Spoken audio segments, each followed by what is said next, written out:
Hello everyone, welcome to our YouTube channel Agriculture and GK. My name is Neha and today I am going to discuss about the cultivation of beetroot. First of all, हम लोग आज अभी discuss करेंगे आपसे चुकंदर की खेती के बारे में। तो चलिए शुरू करते हैं। अगर आप हमारे चैनल पर नए हैं तो चैनल को सब्सक्राइब ज़रूर करें और वीडियो अच्छी लग रही हो तो लाइक करें, शेयर करें और चैनल को सब्सक्राइब ज़रूर करें। एक और न्यूज़, अगर आप हमारे FCI कोर्स को लेना चाह रहे हो, अगर आप हमारे FCI कोर्स को परचेज़ करना चाह रहे हो और अगर आप FCI की प्रिपरेशन कर रहे हो तो आप हमारे 999 वाले कोर्स को आप ले सकते हो। अगर आप इंटरेस्टेड हो तो व्हाट्सएप नंबर पे मैसेज करें, जिसमें आपको हम प्रोवाइड करा रहे हैं video lecture plus PDF, previous year paper plus complete course जो हमारे सिलेबस से है वो हम आपको यहाँ पे प्रोवाइड कराएंगे। तो प्लीज़ हमें व्हाट्सएप नंबर पे हमें मैसेज करिए अगर आप इंटरेस्टेड हैं तो। चलिए तो आज का हम शुरू करते हैं इंट्रोडक्शन। हम इंट्रोडक्शन में बात करेंगे कि चुकंदर का साइंटिफिक नेम क्या है। तो चुकंदर का साइंटिफिक नेम हो जाएगा beta vulgaris Lions. Beta vulgaris Lions इसका बोटैनिकल नेम हो जाएगा। कॉमन नेम की बात करते हैं तो कॉमन नेम में हम इसे चुकंदर बोलते हैं, ठीक है। क्रोमोसोम नंबर इसमें जो है, क्रोमोसोम नंबर की संख्या 18 होती है। फैमिली इसकी चिनोपोडिएसी होती है और ओरिजिन हमारा मेडिटेरियन रीजन हुआ। पिगमेंटेशन की बात करेंगे तो पिगमेंटेशन किसकी वजह से होता है, जो रेड कलर का या फिर मैरून कलर या पिंक कलर जो भी इसे आप समझ लो, वो कलर क्यों होता है, तो बीटा साइनिन की वजह से होता है। Beta cyanin is responsible for the red colour of चुकंदर। नाइट्रोजन कंटेनिंग कंपाउंड होता है, प्लस इसकी जो प्रॉपर्टी होती है वो एंथोसाइनिन के सिमिलर होती है, ठीक है। और येलो पिगमेंट भी इसमें होता है जो कि बीटा एरैंथिन्स होता है। जो येलो कलर के चुकंदर होंगे, ठीक है, जो येलो कलर के पिगमेंट होंगे वो हमारे जो है कि बीटा एरैंथिन की वजह से होते हैं, ठीक है। तो ये हो गया पिगमेंटेशन। तो बीटा एरैंथिन और बीटा साइनिन ये दो चीज़ें याद रखेंगे, रिमेंबर करेंगे, ठीक है। आगे चलते हैं। बीट रूट के लिए एम क्या है हमारा, बीट रूट की कल्टीवेशन के लिए एम हमारा क्या है, what is the purpose for the beetroot. तो यहाँ पे हम बात करेंगे एम। तो बीट रूट जो हमारा गार्डन बीट है प्लस टेबल बीट भी कहेंगे हमें, ये इंपॉर्टेंट है घर के लिए भी प्लस हमारे मार्केट के लिए भी। ये हमारी ठंडी के टाइम में इसको बोते हैं, ठीक है। विंटर सीजन क्रॉप है प्लस एज अ रॉ, ठीक है, कहते हैं ना हरा भी खाया जाता है, प्लस इसकी सब्जी भी बनती है, प्लस इसको हम प्रोसेसिंग के लिए ज़्यादा ये उगाया जाता है, ठीक है। इसके जूस बहुत ही हेल्दी होते हैं, मिनरल्स एंड विटामिन्स इसमें बहुत ज़्यादा होते हैं। अगर हम बात करेंगे कि यहाँ पे garden beet, sugar beet, Swiss chard, mangel, palak all belongs to the same genus species Beta vulgaris. ये सारे जो होते हैं garden beet, sugar beet, Swiss chard और मैंगल जितने भी हैं ये हमारे जो है कि बीटा वल्गैरिस से बिलोंग करते हैं। अब हम बात करते हैं कि इस पूरे चैप्टर में हम लोग पूरे इसकी technology, seed production, plant protection सारी चीज़ें यहाँ पे हम लोग डिस्कस करने वाले हैं। चुकंदर बहुत ही फेमस नहीं है, इसलिए भी कह लीजिए क्योंकि इसका स्वाद बहुत अच्छा नहीं होता है, ठीक है। इसका स्वाद अच्छा नहीं होता प्लस आपके टेस्ट को ये बहुत ही बिगाड़ देता है, इसलिए ये अच्छा नहीं है। बात करते हैं हम लोग कि इसमें जो है कि ज़्यादा परसेंटेज शुगर होता है, ठीक है, शुगर बहुत ज़्यादा होता है इसमें, प्लस जो है कि ये प्रोटीन में रिच होता है, कैल्शियम, फास्फोरस, आयरन और विटामिन C में ये बहुत ज़्यादा इसमें पाए जाते हैं चुकंदर में, ठीक है। 5 स्टार होटल्स में ये एज अ सैलड भी यूज़ करते हैं हम लोग, प्लस ये जो है कि हमें अचार के लिए भी यूज़ करते हैं। शॉर्ट टाइप प्लांट है, ठीक है, सिंपल लीफ इसमें होते हैं, प्लस क्राउन भी यहाँ पे प्रेजेंट होते हैं, ठीक है, जहाँ से फ्रूट प्लस हमारे लीफ अटैच होते हैं, ठीक है। जहाँ से हमारे ये फ्रूट हो गए, ठीक है, ये हमारा जस्ट अ मिनट, ये हमारा फ्रूट हो गया, ठीक है, ये फ्रूट हो गया। अब यहाँ से क्या है, ये जहाँ से ये लीव्स अटैच होती हैं तो ये हमारा हो गया crown. This area called as crown. आगे चलते हैं। Large size beet are used for canning. जो लार्ज साइज के होते हैं वो कैनिंग के लिए यूज़ करते हैं और इनके कलर जो है डार्क रेड से लाइट ग्रीन तक होते हैं। एरिया ऑफ प्रोडक्शन की बात हम नहीं करेंगे क्योंकि ये 2018 का डाटा है, हम इसे कंफर्म करेंगे और हम इसको अगले वीडियो में आपको बता देंगे, ठीक है। 2018 में जो है कि 2.18 मिलियन हेक्टेयर जो है एनुअल प्रोडक्शन था हमारे बीट रूट का। क्लाइमेट की बात करेंगे, कैसा क्लाइमेट रिक्वायर होता है, तो कैसा क्लाइमेट चाहिए होता है, तो क्लाइमेट हमारा जो है कि कूल वेदर चाहिए होता है, प्लस ये जो है कि हमारी विंटर सीजन में अच्छे से ग्रो होती हैं। सबको पता है शुगर में ये ज़्यादा, इनमें शुगर बहुत ज़्यादा मिलता है, प्लस ये जो है कि रेड कलर के होते हैं। अब क्या है, ये हमारे जो शुगर कंटेंट इसमें मिलता है, ये हमारे केवल और केवल विंटर क्रॉप में ही, विंटर वेदर में ही आपको यहाँ में मिलेगा। बात करते हैं हम लोग high temperature for root growth results poor colour development. High temperature अगर है तो रूट ग्रोथ के लिए अच्छा नहीं है, प्लस वहाँ पे कलर जो फॉर्मेशन होता है रूट का वो अच्छा नहीं होगा, ये चीज़ ध्यान रखेंगे। अगर हम बात करेंगे कि रूट ग्रोथ के लिए हमारा प्रॉपर डेवलपमेंट के लिए हमारे कितने टेम्परेचर की रिक्वायरमेंट होगी, तो प्रॉपर जो है 18 से टू 21 डिग्री सेल्सियस हमारे जो है कि टेम्परेचर जो चाहिए रूट ग्रोथ के लिए, ठीक है। प्लस हमारा कूल क्लाइमेट चाहिए होता है, और हमारी जो है कि कहेंगे वार्मर, थोड़ा सा कहते हैं कि थोड़ा दिन में थोड़ा गर्म मौसम चाहिए होगा। प्लस अगर हम बात करते हैं यहाँ पे कि अगर beetroot show alternate white and coloured circle when sliced, ठीक है, स्लाइस्ड अगर होगा वो हम अगले फिगर में देखेंगे कि वो तो वहाँ पे वाइट सर्कल की कंसेंट्रिक सर्कल हमारे वाइट कलर के मिलते हैं। बात कर रहा है कि अगर excessive weather cause zoning appearance of alternate light and dark red concentric circle in the root, अगर ज़्यादा टेम्परेचर हो जा रहा है, ठीक है, टेम्परेचर बहुत बढ़ रहा है, रूट डेवलपमेंट के टेम्परेचर के अकॉर्डिंग नहीं है, तो वहाँ पे क्या है आपको रेड और डार्क और लाइट रेड कलर के कंसेंट्रिक रिंग देखेंगे। बात करते हैं हम लोग, ये हमारे जो डायरेक्टली सीडेड होते हैं वो उनकी हार्वेस्टिंग हम जो है 120 से 130 दिन में कर लेते हैं, और जो ट्रांसप्लांटेड होते हैं उनमें जो है कि 125 से 150 दिन में हम कर लेते हैं उसकी हार्वेस्टिंग। बात करते हैं हम लोग कैसी सॉइल चाहिए होती है, कैसा उसमें स्ट्रक्चर होना चाहिए, कैसी प्लॉइंग उसको लिए रिक्वायरमेंट होती है, कैसा पीएच चाहिए होगा, ठीक है। हम बात करते हैं कि सॉइल ऑर्गेनिक मैटर होनी चाहिए, सॉइल को अच्छे से उसमें जुताई अच्छी होनी चाहिए, गहरी जुताई होनी चाहिए, प्लस जो है कि वहाँ पे फाइन टिल्थ होना चाहिए, ठीक है, उसमें गड्ढा या फिर कह लीजिए ईंट कंकड़ पत्थर ये सब चीज़ें नहीं होनी चाहिए, ठीक है। अगर ये सब चीज़ें हुई तो वहाँ पे फॉर्किंग स्टार्ट हो सकती है, ठीक है, जिसमें बैड क्वालिटी हमको मिलेगा, ठीक है, मार्केट वैल्यू उसकी कम हो जाएगी।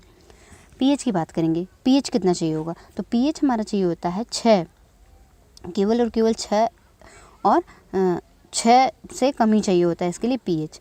क्या है, अगर इसके लिए अच्छी हमें फसल चाहिए तो हमें जो है कि इसको जो है कि सलाइन और अल्कलाइन सॉइल जिसमें 9 से 10 जो है पीएच हमारा होना चाहिए, इसमें ये सक्सेसफुली वहाँ पे ग्रो होते हैं। आगे चलते हैं, सोइंग टाइम की बात करते हैं हम लोग।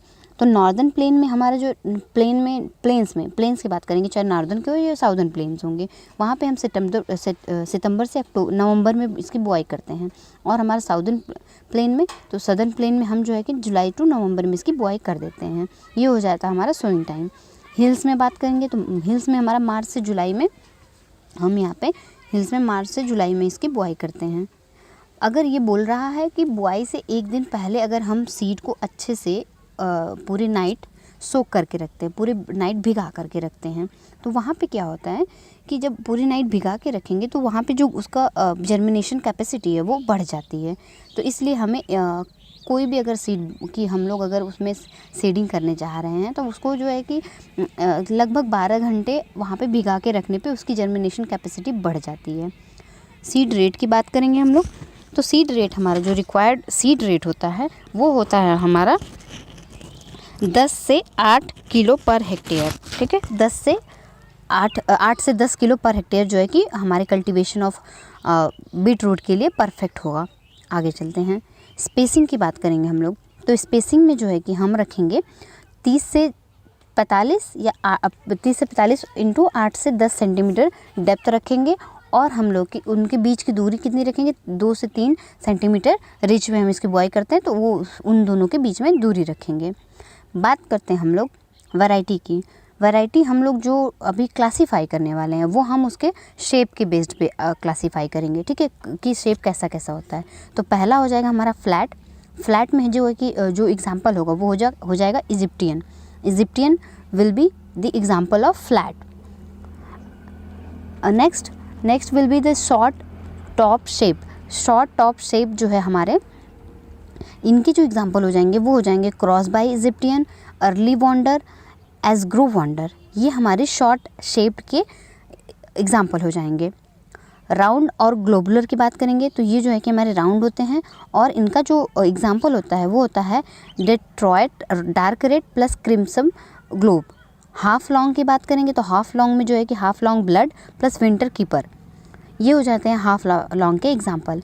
लॉन्ग की बात करेंगे तो ये लॉन्ग रूट होते हैं प्लस जो है कि 30 सेंटीमीटर ये हमारे लॉन्ग होते हैं, 40 सेंटीमीटर लॉन्ग होते हैं। यूरोप में ये पॉपुलर है, प्लस लॉन्ग डार्क ब्लड इनका जो है एग्जांपल है। आगे चलते हैं। आगे हम लोग और डिस्कस करने वाले हैं, जैसे कि कुछ क्रिम्सन ग्लोब हो गए, जो कुछ इंपॉर्टेंट वैरायटीज़ हैं उनको हम जो है कि डिटेल में यहाँ पे डिस्कस करेंगे। तो क्रिम्सन ग्लोब की बात करेंगे तो टॉप वैरायटी जो है मीडियम टू स्मॉल होती है, ठीक है। Leaf large bright green colour की होती है, ठीक है, कॉपरी शेड में होती है, प्लस जो है कि वेनेशन यहाँ पे रेड कलर की होती है। रूट हमारे राउंड होते हैं, फ्लैट राउंड, प्लस जो है कि यहाँ पे हम लोग बात करेंगे ये नॉन कोरोसिव इन टेस्ट होते हैं, ठीक है, नॉन कोरोसिव इन टेस्ट होते हैं अगर इनको एज ए कहते हैं ना कि सैलेड की तरह यूज़ करेंगे हम लोग। बात करते हैं हम लोग कि ये हमारे कितने दिन में मैच्योर हो जाती हैं, कितने दिन में इनकी हार्वेस्टिंग हम कर सकते हैं। तो 80 से 90 दिन बाद इनकी हार्वेस्टिंग हम कर सकते हैं। अगला हम लोग बात करेंगे Detroit dark red. Detroit dark red की बात करेंगे हम लोग तो यहाँ पे हो जाएगा top is small with dark green glossy foliage having maroon tinge, ठीक है। मैरून इनका जो ग्रीन जो हमारे लीव्स होते हैं इनमें जो मैरून कलर के उसमें टिंज होंगे, ठीक है। मैरून कलर का जिसे कहते हैं ना कि वेनेशन जो है वो हमारा मैरून कलर का होगा, प्लस जो है कि वेनेशन जो है maroon colour is found in this variety, ठीक है, वो हमारे लीफ की बात कर रहा है। हाँ, और हम लोग बात करेंगे कि मैरून शेड हमारे ओल्डर लीफ में ज़्यादा होंगे, प्लस रूट जो है वो स्मूथ होंगे, यूनिफॉर्म होंगे और अट्रैक्टिव होंगे, प्लस जो है कि डीप रेड कलर के होंगे। फ्लैश होंगे, वेरी डार्क होंगे, ब्लड रेड होंगे, प्लस जो है कि वाइट जोनिंग पाई जाएगी, ठीक है, वाइट कंसेंट्रिक रिंग्स जो होती हैं वो पाई जाएंगी यहाँ पे, प्लस जो है कि ये हैवी इल्डिंग कल्टीवार जो हैवी इल्डिंग होती हैं, ठीक है, बहुत ज़्यादा इल्ड देते हैं, प्लस इनकी जो हमारी मैच्योरिटी की डेट होती है ना वो हमारी 80 से 100 दिन में होती है। ये हो गई बात हमारी डेट्रॉयट डार्क रेड की। हम लोग बात करते हैं अब क्रॉस बाई इजिप्टियन की। तो ये जो है कि फ्लैट ग्लोब होते हैं, स्मॉल टैप रूट होते हैं, प्लस स्मूथ होते हैं।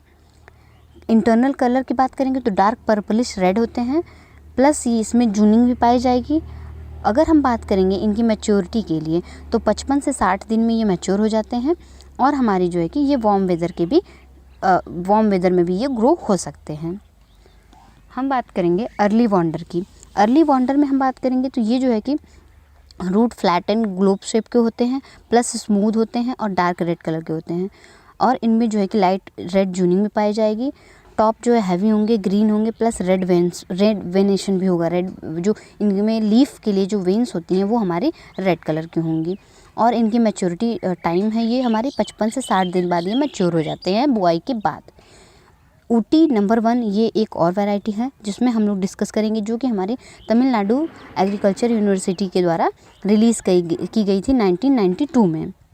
हाइट इनकी कितनी होती है, ठीक है, तो ये जो है कि 40 से 52 सेंटीमीटर तक ग्रो हो सकते हैं। रेड कलर के होते हैं, ब्लड रेड कलर की, गुड क्वालिटी होती है इनकी, अच्छी क्वालिटी के ये होते हैं। प्रोटीन कंटेंट इनमें जो है कि 1.52% पाया जाता है, प्लस 10.25% कार्बोहाइड्रेट और 6 to 100 ग्राम विटामिन सी पाया जाता है। सलाद की तरह यूज़ करेंगे हम लोग, सैलेड की तरह। और इनकी इल्ड जो है कि 310 से 450 310 to 450 quintal per hectare as a root हम यहाँ से कल्टीवेट कर सकते हैं। और ये जो है कि हमारे साउदर्न इंडिया में ये ग्रो करने के लायक होती हैं, ठीक है, सुटेबल हमारे साउथ इंडिया के लिए।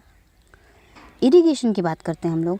यहाँ पे इरिगेशन की बात करेंगे तो हम लोग जो है कि फील्ड को सोइंग के बाद ही इरिगेट कर देंगे। Light but regular irrigation should be given. Regular irrigation देना ज़रूरी है क्योंकि रूट क्रॉप है। रूट क्रॉप के लिए हमें अच्छी खासी बट लाइट इरिगेशन चाहिए होती है। प्रॉपर ड्रेनेज भी होना चाहिए, लॉगिंग सिस्टम नहीं होनी चाहिए। क्रॉप को जो है कि 300 mm ऑफ वाटर जो है कि हमें चाहिए, जिसमें से कि 6 से 4 से 6 इरिगेशन ज़रूरी है, ठीक है। और हमारी जो है कि अगर पानी का रुकाव हो रहा है या फिर वहाँ पे वाटर लॉगिंग जैसी कंडीशन हो रही है तो वो हमारी फेवरेबल कंडीशन नहीं होगी हमारी वाटर के लिए। मैन्योर फर्टिलाइज़र की बात करेंगे तो हमारे लिए सबसे पहली बात फॉर्म यार्ड मैन्योर हमारे जो है कि 200 से 250 क्विंटल पर हेक्टेयर यहाँ पे चाहिए होगा हमारे फॉर्म यार्ड मैन्योर। उसके बाद हम लोग बात करेंगे कि कितने कितने हमें फास्फोरस, नाइट्रोजन और पोटास चाहिए होगा। तो यहाँ पे हम लोग हमें मिलेगा देना पड़ेगा यहाँ पे 60 किलो नाइट्रोजन प्लस 100 से 120 किलो फास्फोरस, 60 से 70 केजी पोटास हम जो है पर हेक्टेयर इसको अप्लाई करेंगे। अब एप्लीकेशन कब कब देना है, कैसे, तो हाफ डोज नाइट्रोजन का हम जो है जो है मैन्योर के साथ देंगे, ठीक है, हाफ ऑफ क्वांटिटी, प्लस जो है कि हम फास्फोरस और पोटास हम बेसल डोज पे देंगे। रिमेनिंग हाफ 1/3 जो क्वांटिटी होती है नाइट्रोजन की वो हम लोग 1 महीने बाद देंगे। लाइट सैंडी सॉइल रिक्वायर्ड होती है अगर नाइट्रोजन और पोटेशियम रिक्वायर्ड होगा, अगर लाइट सैंडी सॉइल है तो, ठीक है। लाइट और सैंडी सॉइल होगी तो वहाँ पे नाइट्रोजन और पोटेशियम की रिक्वायरमेंट ज़्यादा होगी। थिनिंग और इंटरकल्चरल ऑपरेशन की बात करते हैं यहाँ पे। तो थिनिंग हम यहाँ ज़रूरी इसलिए भी होता है कि एक सीड जो है हमें एक सीड बॉल है वो 4 से 5 सीडलिंग हमें देता है, इसलिए हमें वहाँ पे ज़रूरी है वहाँ पे थिनिंग करना, ठीक है। जो शुगर रूट बीट रूट की हमारी जो सीड की क्वालिटी होती है वो मल्टी जर्म होती है, ठीक है, इसलिए थिनिंग इंपॉर्टेंट होता है। एक्स्ट्रा सीडलिंग ज़रूर रिमूव कर देना चाहिए, ठीक है। थिनिंग का स्टेज क्या होना चाहिए, जब 3 से 4 लीफ वाली स्टेज आ जाएगी वहाँ पे हमें थिनिंग करना पड़ेगा। और क्या करें हम लोग यहाँ पे जो है कि उसको भी हटाएंगे जो इंसेक्ट अटैक कर दिए हैं, पेस्ट अटैक कर दिए हैं, ठीक है, या फिर वो जो है कि डिस्ट्रॉय हो गई हैं तो उसको हम भी हटा देंगे। डिस्टेंस कितनी रखेंगे, 8 से 10 सेंटीमीटर हम एक दूसरे के चुकंदर के बीच के डिस्टेंस रखेंगे, ठीक है। और हम लोग क्या बोल रहे हैं, earthing up is essential to cover the expose root. क्या होता है कि जो हमारे टर्निप होते हैं, जो बीट रूट होती है, ये हमारे कहते हैं ना कि ज़मीन से ऊपर आके उगते हैं, तो इन्हें जो है कि हमें अर्थिंग अप करना ज़रूरी होता है, मिट्टी चढ़ाना ज़रूरी होता है। 1 से 2 होइंग भी करना ज़रूरी होता है। और हमारे यहाँ पे प्री इमर्जेंस एप्लीकेशन भी देना पड़ता है। और हम लोग पेंडा मेथैन का भी यूज़ कर सकते हैं ताकि हम वीट को कंट्रोल कर सकें। तो प्री इमर्जेंस में हम जो है कि पायराजोन, पेंडा मेथैन ये सब यूज़ कर सकते हैं। आगे बात करेंगे हम लोग कि सीड प्रोडक्शन में, सीड अगर हम लोग प्रोडक्शन वहाँ से ले रहे हैं तो सीड प्रोडक्शन में हम कैसे और क्या क्या चीज़ें करेंगे, क्या क्या प्रोसेस वहाँ पे अपनाई जाएंगी, ठीक है। तो यहाँ पे हम लोग सीड जो है कि रूट टू सीड मेथड की बात करेंगे। तो फर्स्ट सीज़न में हम जो है कि टाइम जो सोइंग होगा, फर्स्ट सीज़न में हम सोइंग टाइम की बात करेंगे तो हम लोग वहाँ पे जो है हम लोग वहाँ पे जो सोइंग करेंगे वो जो है कि कैरेट के जैसे टेम्परेचर जो चाहिए होता है वहाँ पे हम लोग जो है 4 से 7.7 डिग्री सेल्सियस जो है कि हमें फ्लावर इनिशिएशन के टाइम चाहिए होगा इनके बीट रूट के लिए। जो फ्लावर के लिए फ्लावरिंग के लिए जो टाइम चाहिए होता है वो 4 फ्लावरिंग के लिए जो टेम्परेचर चाहिए होता है वो हमारा 4.4 से 7.7 डिग्री सेल्सियस होना चाहिए। हिल्स के लिए जो बुआई का टाइम है वो मिड जुलाई से लास्ट जुलाई तक है। और लेट वैरायटी सोइंग की बात करेंगे तो वो जून से मिड जुलाई तक होगा। लेट सोइंग वैरायटी की बात करेंगे तो last week of June to mid July. बात करते हैं सेकंड सीज़न में हम क्या क्या फॉलो करेंगे। तो हम लोग यहाँ पे क्या करेंगे, सेलेक्टेड रूट को ट्रांसप्लांट करेंगे। सेकंड सीज़न की यहाँ पे बात यह है, फर्स्ट सीज़न मतलब कि आप सीड से सीधे सीड से केवल सीड प्रोडक्शन करेंगे, बट यहाँ पे सेकंड सीज़न में क्या करेंगे कि सीड को पहले हम लोग बोएंगे प्लस उसको फिर ट्रांसप्लांट करेंगे, फिर वहाँ से हम लोग वहाँ पे उसकी फ्लावरिंग और सारी चीज़ें होंगी। Selection of tap root and top of the root are trimmed, ठीक है। यहाँ पे टॉप रूट को ट्रिम कर देंगे प्लस जो है कि इनको अच्छे से फील्ड में लगाएंगे, ठीक है। Planting of whole root is advantageous, अगर होल रूट को पूरे ट्रांसप्लांट कर रहे हैं तो वो भी अच्छा होगा हमारे लिए। रॉजिंग की बात करेंगे, रॉगिंग या रोजिंग कह लीजिए, तो उसमें जो है कि हम क्या करेंगे कि वहाँ पे देखेंगे कि हमारे फील्ड में है ना, फॉलिएज अच्छा हो रहा है कि नहीं, जिस वैरायटी के अकॉर्डिंग हम लोग उगा रहे हैं उसके हिसाब से फॉलिएज हो रहा है कि नहीं, ठीक है। लीफ कलर कैसा हो रहा है, अगर लीफ कलर अच्छा नहीं हो रहा है तो जाहिर सी बात है वहाँ पे लीफ कलर अच्छा नहीं है तो फोटोसिंथेसिस नहीं होगी और फूड वहाँ पे अच्छा नहीं बनेगा, इसलिए उसे भी हटा देंगे। बात करते हैं कि क्रिम्सन ग्लोब में हमारा जो है मैरून कलर की रेड होती है, प्लस डार्क बैकग्राउंड उसका डार्क ग्रीन बैकग्राउंड होता है, ठीक है। अगर इससे कोई क्रिम्सन ग्लोब में अगर इससे कोई अलग कैरेक्टरिस्टिक्स हमारी लीफ दिखा रही है तो वहाँ पे उसको हम लोग हटा देंगे, रिजेक्ट कर देंगे। बात करते हैं हम लोग कि डेट्रॉयट डार्क रेड में हमारा जो कलर होता है वो डार्क पर्पल कलर होता है लीफ का, डेट्रॉयट डार्क रेड में। ये हमारी हो जाएंगी कुछ कैरेक्टरिस्टिक्स जिसमें हम सेलेक्ट कर सकते हैं अपने प्लांट को। मैन्योर और फर्टिलाइज़र हमारे सीड प्रोडक्शन में कितना ज़रूरत होता है, तो 100 से 150 क्विंटल पर हेक्टेयर हमारे रॉटन फार्म यार्ड मैन्योर होंगे, प्लस हमारे 50 किलो नाइट्रोजन और फॉस्फोरस भी 50 किलो होगा, ठीक है, और 100 किलो पोटास हम वहाँ पे देंगे। बाद में हम हाफ kg के हाफ जो है करके जो फर्टिलाइज़र है वो देंगे, हाफ एप्लीकेशन, तो 50 का 25 शुरू में देंगे और 25 बाद में देंगे हमारे टॉप ड्रेसिंग के हिसाब से की तरह, ठीक है, अर्थिंग और रोइंग के बाद, अर्थनिंग अप के बाद। इरिगेशन में हम कितना करेंगे, तो फर्स्ट इरिगेशन में हम जो है कि इसको इरिगेट करेंगे क्रॉप को 8 से 10 दिन के इंटरवल पे, हमें जैसे डिपेंड है हमारे जैसा वेदर वहाँ पे है उसके हिसाब से हम इरिगेशन देंगे, लेकिन नॉर्मली 8 से 10 दिन बाद हमें इरिगेट करना चाहिए अपने खेतों को। इंस्पेक्शन की बात करेंगे हम लोग यहाँ पे, तो इंस्पेक्शन में हम जो है कि मदर रूट प्रोडक्शन स्टेज, ठीक है, मदर रूट, तो यहाँ पे क्या होगा, मिनिमम 2 इंस्पेक्शन रिक्वायर्ड होता है। फर्स्ट इंस्पेक्शन हमारा जो है कि 20 से 30 दिन बाद करना होता है, ठीक है, प्लस हमारा जो है कि सेकेंड इंस्पेक्शन हमें करना होता है कि रूट जो है कि हमारे एक बार 1-2 रूट को उठा करके हम वेरीफाई करेंगे कि हमारा जो रूट का कैरेक्टरिस्टिक्स है जैसा हमें होना चाहिए सीड प्रोडक्शन के लिए वैसा है या नहीं। तो यहाँ पे हो जाएगा पहला हमारा जो इंस्पेक्शन होगा वो 20 से 30 दिन बाद होगा और दूसरा उसके बाद जो है लगभग 2 से 3 हफ्ते बाद होगा। सीड प्रोडक्शन स्टेज की बात करेंगे, सीड प्रोडक्शन स्टेज में हम यहाँ पे भी दो इंस्पेक्शन ही करेंगे, ठीक है। फर्स्ट इंस्पेक्शन हमारा प्री अपरूटिंग स्टेज पे करेंगे और दूसरा हमारा करेंगे कि रीप्लांटिंग स्टेज और फाइनल फ्लावरिंग स्टेज पे करेंगे, फ्लावरिंग के स्टेज पे भी करेंगे हम वहाँ पे इंस्पेक्शन। सीड प्रोडक्शन में दूसरा इंस्पेक्शन हम फ्लावरिंग स्टेज पे करेंगे। सीड इल्ड की बात करेंगे तो जो हमारा सीड इल्ड होगा वो हमारा 800 से 100 kilo per hectare seed yield होगा हमारे चुकंदर में। आगे चलते हैं, हार्वेस्टिंग की बात करेंगे, harvesting of root for transplanting, ठीक है, ट्रांसप्लांटिंग के लिए जो रूट हार्वेस्ट करेंगे, ठीक है, तो ये जो है कि हमें बहुत ही ध्यान से इसको एनालाइज करना पड़ता है, ठीक है। इसमें बोल रहा है कि after harvesting each steckling is critically examine for foliage and root characteristic namely shape, size, color, texture and sponginess. Examining the interior and cut their 1/4 foliage and 1/3 root portion, ठीक है, इसको 1/4 जो लीफ का वो पार्ट काट देंगे और नीचे से 1/3 पोर्शन रूट का भी काट देंगे। प्लस हमारा जो है कि अगर हमारा वहाँ पे कुछ चीज़ें जैसे फोलिएज अगर अच्छा नहीं है प्लस उसका रूट अच्छा नहीं है तो वहाँ पे उसको रिजेक्ट करेंगे, और अगर डिजीज़्ड है या फिर मल फॉर्म्ड है, फॉर्क हो गया है या फिर जैसे हमें वैरायटी रिक्वायर्ड है वो नहीं है तो हम वहाँ पे उसको रिजेक्ट कर देंगे और उसके बाद हम उसकी ग्रेडिंग करेंगे। आगे बात करेंगे हम लोग कि कौन कौन से डिजीज़ हैं, कौन कौन से पेस्ट हैं जो हमारी रूट को अफेक्ट करते हैं, जो हमारे चुकंदर की रूट को अफेक्ट करते हैं। तो पहला हो जाएगा ये हमारा डैम्पिंग ऑफ। डैम्पिंग ऑफ हमारा किसकी वजह से होता है, तो पीथियम स्पीसीज या फिर रिजोक्टिनिया सोलेनाई की वजह से होती हैं हमारी जो डैम्पिंग ऑफ होती हैं। इसमें क्या होता है कि जो सीडलिंग होती हैं वो हमारी नर्सरी स्टेज में ही है ना, शुरुआती ही दिनों में वो हमारी अच्छे से डेवलप नहीं होती हैं, प्लस वो सिकुड़ करके अच्छे से रूट डेवलप नहीं होंगी, वो सिकुड़ करके गिर जाती हैं हमारी ज़मीन पे।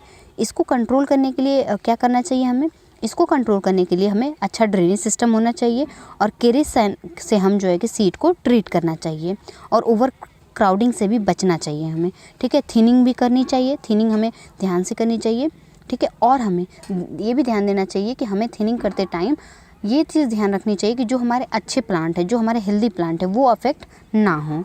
आगे चलते हैं, ये देखिए ये है हमारा डैम्पिंग ऑफ। बहुत ही बुरी तरीके से हमारी जो फसल है वो नुकसान हुई है, ठीक है, वो जो है कि हमारी ग्राउंड पे पूरी लेट गई है फसल। आगे चलते हैं, स्क्लेरोटियम जो है, स्क्लेरोटियम रूट रॉट जो है हमारा, ये हमारा कॉज किसकी वजह से होता है, तो ये हमारा स्क्लेरोटियम रोल्फी की वजह से होता है। अफेक्टेड लीव्स होते हैं वो येलो हो जाते हैं, ठीक है, और विल्ट तो होगा तभी येलो भी होंगे। वो विल्ट हमारे रूट में लगेंगे, सीधी सीधी बात, ठीक है। रूट स्टार्ट टू डिके, सड़ना शुरू हो जाएगा, ठीक है। Presence of fungal mycelium and brown sclerotia on decaying root is often seen. Decaying root पे हमारा स्क्लेरोटिया और माइसीलियम देखने को मिलेंगे। कंट्रोल किसकी वजह से करेंगे, कंट्रोल कैसे करेंगे, तो कंट्रोल हम लोग करते हैं इसको क्रॉप को डिस्ट्रॉय करने के लिए, रेजिड्यू को डिस्ट्रॉय करने के लिए, प्लस हमारा जो है कि इसको हम लोग क्या करेंगे, कंट्रोल करेंगे, कार्बेंडाजीम की छिड़काव को करेंगे, वहाँ पे हम लोग स्प्रे करेंगे कार्बेंडाजीम को। आगे हम लोग बात करते हैं डाउनी माइल्ड्यू के लिए।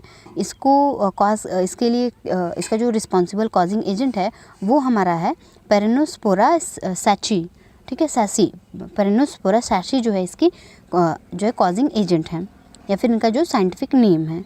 इसके लिए हम बात करेंगे कि ये किसी भी स्टेज पे हो सकता है, जो डाउनी माइल्ड्यू किसी भी स्टेज पे हो सकता है, सारे पार्ट अफेक्ट हो सकते हैं, plus ground part mostly affect होता है, ठीक है, ग्राउंड पार्ट मोस्टली अफेक्ट होता है।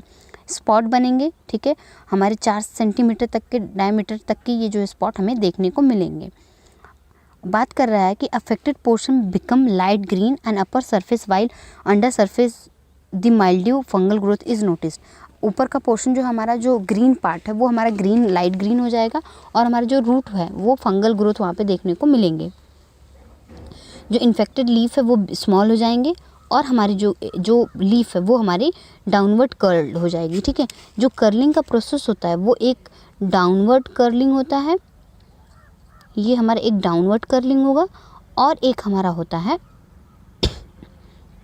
अपवर्ड कर्लिंग, ठीक है, एक हमारा होता है अपवर्ड कर्लिंग, ठीक है। ये अगर लीफ है, ठीक है, ये अगर लीफ है तो ये हमारा ऐसे ऊपर की तरफ कर्ल होगा, ठीक है। 2 तरह की कर्लिंग होती है, और हमारी जो दोनों तरह की कर्लिंग होगी, अगर इन्फेक्टेड लीफ है, ये दोनों हमारे चुकंदर में आपको देखने को मिलेगी। तो यहाँ पे हमारे डाउनी माइल्ड्यू में हमारा जो कर्ल होगा वो डाउनवर्ड होगा। कंट्रोल के लिए क्या करेंगे, यहाँ पे जाइनेब का छिड़काव करेंगे, ठीक है, स्प्रे करेंगे जाइनेब का, प्लस हमारा जो है कि sanitation, crop rotation, resistance variety, ठीक है, ये सारी चीज़ें हम यूज़ करेंगे वहाँ पे डाउनी माइल्ड्यू को कंट्रोल करने के लिए। आगे चलते हैं, ये हमारी लीफ है जो कि डाउनी माइल्ड्यू से अफेक्टेड है। आगे हम बात करेंगे बैक्टीरियल डिजीज़ की। बैक्टीरियल डिजीज़ हमारी जो कॉज करता है वो होगा सीडोमोनास साइरेंजे पाथोवर एपेटिटा, ये हमारी हो जाएंगी बैक्टीरियल डिजीज़ को कॉज करने के लिए। लीफ पे जो है कि सर्कुलर इरेगुलर लीफ स्पॉट बनेंगे, प्लस जो है कि हमारा जो सेंटर है वो डार्क जो है कि दिखेगा। डिजीज़ जो है कि हमारे सिम्टम्स लीफ पे ही शो करेंगे, प्लस हमारी जो है कि हमारे जो स्पॉट है वो धीरे धीरे मिलते मिलते बड़े हो जाएंगे। कंट्रोल करने के लिए हमें क्या करना चाहिए, प्रॉपर सैनिटेशन और क्रॉप रोटेशन यूज़ करना चाहिए इसको बैक्टीरियल डिजीज़ को कंट्रोल करने के लिए। आगे चलते हैं, वायरल डिजीज़ यहाँ पे है जो कि हमारा पहला है beet yellow virus. Beet yellowing virus जो है हमारे बहुत बारी क्या होता है, बहुत ज़्यादा सीरियस हो जाते हैं, पूरी खेत को बर्बाद कर देते हैं। वायरल डिजीज़ जो है कि हमारी ट्रांसमिट होती है एफिड्स के द्वारा, ठीक है, मोस्ट इंपॉर्टेंट है, एफिड्स के द्वारा ये ट्रांसमिट होती हैं। Chlorotic zonate ring spot found are common symptom. Zonate ring जो है कॉमन सिम्टम इसमें पाए जाते हैं। नेक्रोटिक विथ एज, ठीक है, virus infected plant remain stunted and may lose some leaves. Stunted मतलब छोटे ही रह जाते हैं, बौने ही रह जाएंगे ये प्लांट, ठीक है, नॉर्मल हाइट इनकी नहीं होगी, ठीक है, और जाहिर सी बात है, और रूट डेवलपमेंट अच्छा नहीं होगा। इनको कंट्रोल करने के लिए हम क्या करेंगे, प्रॉपर क्रॉप रोटेशन करेंगे, और सैनिटेशन प्रैक्टिसेस जितनी भी है वो हम वहाँ पे यूज़ करेंगे। और हम क्या करेंगे, सेकेंडरी होस्ट को वहाँ से हटा देंगे, प्लस जो है कि हम लीफ या फिर जितने भी उसके रेजिड्यू हैं उसको वहाँ से ख़त्म करेंगे। तो वायरल डिजीज़ के लिए ऐसा कुछ भी नहीं है कि उसके लिए कंट्रोल मेजर्स ही हम कर सकते हैं, ठीक है, उसके लिए कोई स्पेसिफिक दवाई नहीं है, ठीक है, स्पेसिफिक इंसेक्ट जैसे केमिकल अभी नहीं है। तो केवल और केवल कंट्रोल मेजर्स हम यूज़ कर सकते हैं उसको प्रिवेंट करने के लिए। पेस्ट की बात करते हैं, कौन से पेस्ट हैं, तो ये जो है कि हमारे बीट लीफ माइनर, ठीक है, ये हमारे जो है कि लीफ में छेद करते हैं। पेगोमिया जो है स्पीसीजेस, ये जो है कि हमारी पेस्ट होते हैं, टनल बना लेते हैं लीफ में, ठीक है। और हमारी जो है कि ये हमारी सीरियस इंजरी करती है लीफ में, ठीक है। और फिर क्या करती है, लीफ में इंजरी करेगी और लीफ हमारी जो है कि इन्फेक्टेड हो जाएगी और वहाँ पे जो है कि हमारे चुकंदर में अच्छी कहते हैं ना कि रूट अच्छी नहीं होगी वहाँ पे। प्लस जो है कि हमारी इनमें जो क्या होता है कि ये टिश्यू और हमारे जो है कि लीफ, लोअर लीफ पे भी ये अफेक्ट करते हैं, क्राउन को भी ये अफेक्ट करते हैं। कंट्रोल मेजर्स क्या होते हैं, तो डिस्ट्रॉय करेंगे हम जितने भी लीव्स हैं, ठीक है। और उस पर जो है कि हम सिस्टमेटिक जितने भी इंसेक्टिसाइड है, जैसे कि हमारे कार्बेंडाजीन है, इनको हम क्या करेंगे, छिड़काव करेंगे यहाँ पे, इनको कंट्रोल करने की, इस पेस्ट को कंट्रोल करने की। देखिए यहाँ पे क्या है, ये हमारे जो लीफ है ना, ये देखिए यहाँ ये वाला पार्ट, ये हमारा ये क्रैकिंग हुआ है, एक्सेस टेम्परेचर वहाँ पे बढ़ गया है, प्लस यहाँ पे हमारे लीफ माइनर ने यहाँ पे छेद किया पड़ा है। तो इस तरीके से ये जो फसल है ये हमारी बर्बाद होती है। अलग अलग डिसऑर्डर इस फिगर में आपको देखने को मिल रहे हैं। आगे चलते हैं, फिजियोलॉजिकल डिसऑर्डर की बात करेंगे तो हर्ट रॉट और क्राउन रॉट, ये जो है कि हमारी क्राउन रॉट और हर्ट रॉट जो है बोरॉन की डिफिशियंसी से होते हैं, ठीक है। जितने भी रॉट होते हैं ये हमारे बोरॉन की डिफिशियंसी से होंगे। इनको कंट्रोल करने के लिए हमें क्या करना पड़ता है, बोरेक्स को हम लोग छिड़काव करेंगे, ठीक है।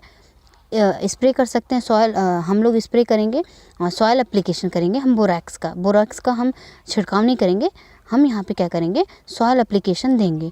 बोरिक एसिड हम लोग जो है कि स्प्रे करेंगे यहाँ पे बोरिक एसिड को, ठीक है। यहाँ पे क्या करेंगे, इसको कंट्रोल करने के लिए, फिजियोलॉजिकल डिसऑर्डर जो हर्ट रॉट है इसको कंट्रोल करने के लिए हम जो है कि एसिडिक सॉइल में उसकी जो है सोइंग नहीं करेंगे, और सूखा ना हो वो हमारा खेत, वहाँ पे ये चीज़ का ध्यान रखेंगे, ठीक है। और इरिगेशन वहाँ पे कम नहीं होनी चाहिए, प्रॉपर ड्रेनेज और प्रॉपर इरिगेशन वहाँ पे ज़रूरी होता है। बात करेंगे अगला डिसऑर्डर जो है वो है हमारा स्पेकल्ड येलो। ये किसकी वजह से होता है, ये हमारा मैग्नीज़ की वजह से होता है, ठीक है, मैग्नीज़ की वजह से होता है। और क्या होता है, ये हमारी जो लीफ है वो हमारी येलोइश ग्रीन हो जाती हैं, प्लस जो है कि हमारा नेक्रोटिक होता है, नेक्रोटिक मतलब वहाँ पे सड़ना गलना शुरू हो जाएगा। और हमारी जो है कि लीफ जो होंगी, अभी हम बात किए थे कि अपवर्ड रोलिंग और डाउनवर्ड रोलिंग, ये हमारी डाउनवर्ड रोलिंग हो गई और हमारी ये जो है कि अपवर्ड रोलिंग ये हो गई, ठीक है। डाउनवर्ड मतलब नीचे आके मुड़ेंगी और अपवर्ड मतलब ऊपर जाके मुड़ेंगी। तो यहाँ पे स्पेकल्ड येलो में हमारा अपवर्ड रोलिंग होगा। करेक्शन या फिर हम इसको कैसे करेक्ट कर सकते हैं, तो हम करेंगे मैग्नीज सल्फेट, ठीक है, मैग्नीज सल्फेट का यूज़ करेंगे और मैग्नीज सल्फेट का छिड़काव भी करेंगे। अवॉइड क्या करेंगे, सैंडी सॉइल और अल्कलाइन सॉइल अवॉइड करेंगे। आगे चलते हैं, आगे हार्वेस्टिंग की बात करेंगे। हार्वेस्टिंग में जो है कि हम बात करेंगे कि क्रॉप कितने दिन में, ये शॉर्ट ड्यूरेशन क्रॉप मानी जाती है और इसे हम जो है कि लगभग 55 से 70 दिन में हम आफ्टर सोइंग के बाद इसको कहते हैं ना हार्वेस्ट कर सकते हैं।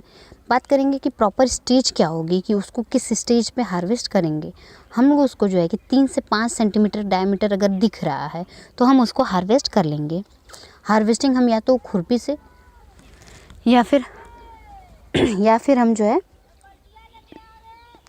उसको जो है कि हम ईल्ड हमें कितना मिलेगा, 250 से 300 क्विंटल पर हेक्टेयर हमें ईल्ड मिलेगा। और हम बात करेंगे कि प्रॉपर कैसे करते हैं, तो इसको जो है कि हैंड पुलिंग भी कर सकते हैं और हम जो है कि खुरपी और स्पेड का भी यूज़ कर सकते हैं। अगर हमें हार्वेस्टिंग करनी है तो अगर हम उस पर लाइट इरिगेशन कर देते हैं, उस टाइम हार्वेस्टिंग के टाइम लाइट इरिगेशन, तो हमारी हार्वेस्टिंग ईजिली हो जाती है। तो ये रही हमारी आज की पूरी की पूरी क्रॉप हमारी चुकंदर की खेती के बारे में। तो वीडियो कैसी लगी हो कमेंट करके ज़रूर बताइए और पढ़ते रहिए। अगर आप हमारे डिफरेंट सोशल मीडिया पे जुड़ना चाहते हैं हमसे, तो प्लीज़ हमें हमारे सोशल मीडिया पे जुड़िए हमसे। सबसे पहले आपको टेलीग्राम पे जुड़ना है। टेलीग्राम पे क्या होता है कि आपको जितनी भी क्लासेस हो रही हैं वहाँ पे आपको नोटिफिकेशन मिलेंगी, आपको सारी लिंक प्रोवाइड करी जाएंगी और आपको जो है कि अलग अलग एग्ज़ाम्स की प्रिपरेशन के लिए आपको वहाँ पे इन्फॉर्मेशन दी जाती हैं। अलग अलग PDF आपको वहाँ पे दिए जाते हैं, अलग अलग बुक्स की PDF आपको प्रोवाइड किए जाएंगे, ठीक है, और एग्ज़ाम्स के पेपर की PDF आपको वहाँ पे प्रोवाइड की जाएंगी। जितनी भी जॉब की नोटिफिकेशन है वो सब सारी चीज़ें आपको वहाँ पे प्रोवाइड की जाएंगी। तो जुड़िए हमारे टेलीग्राम पे, हमें एग्रीकल्चर एंड GK में। और हमारे आपको यूट्यूब चैनल पे आपको जुड़ना ही जुड़ना है, तो ज़रूर सब्सक्राइब करिए हमारे चैनल को एग्रीकल्चर एंड जीके में, और नोटिफिकेशन बेल को ज़रूर प्रेस करिए ताकि आपको सबसे पहले नोटिफिकेशन हमारे जितने भी क्लासेस लिए जा रहे हैं आपको वहाँ पे आपको सबसे पहले नोटिफाई किया जाए। तो थैंक यू सो मच, पढ़ते रहिए। Thank you so much.